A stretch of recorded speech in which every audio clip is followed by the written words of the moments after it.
Hi, I'm Gloria Latham. I'm a Lululemon Global Yoga Ambassador and owner of Sempre Viva Yoga Studios in Vancouver. And a lot of my time is spent sharing my passion for kundalini yoga.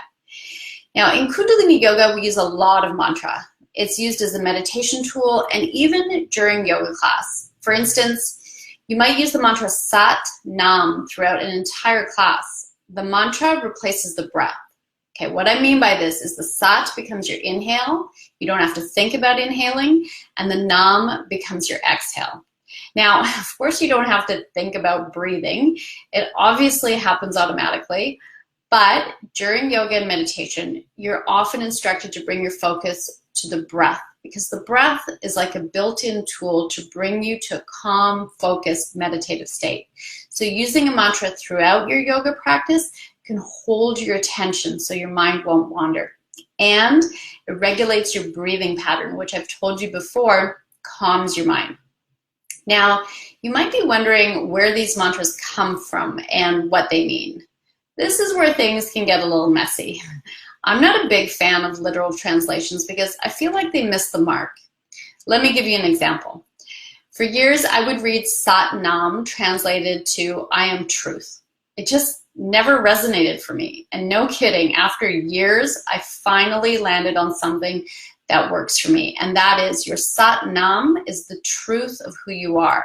Now this makes sense to me because yoga is coming home to yourself, to the truth of who you are. So using the mantra Sat Nam is like a reminder to live authentically. Now, there are other words that get thrown around like guru or God, and they don't necessarily feel comfortable to use. You see, we've all heard about abuses between gurus and students, or we might feel that the word God represents a particular religion. So literal translations might not be the right way to approach working with mantra. I like to think of mantra as using words that connect you to a higher energy state. They are always words like peace, love, joy, and repeating these high vibration words can help cut through the negative voices in your head and uplift you. You see, if you use the word love, it has a very different feeling than when I use the word hate. You get that? So if I repeat to myself words of calm, peace, and love over and over, I can silence my negative voice. I know I'm going to feel a whole lot better if I do that. And it's not exactly just like using positive affirmations because you're also moving your physical body at the same time. And the movement releases tension that's stored right in your physical being.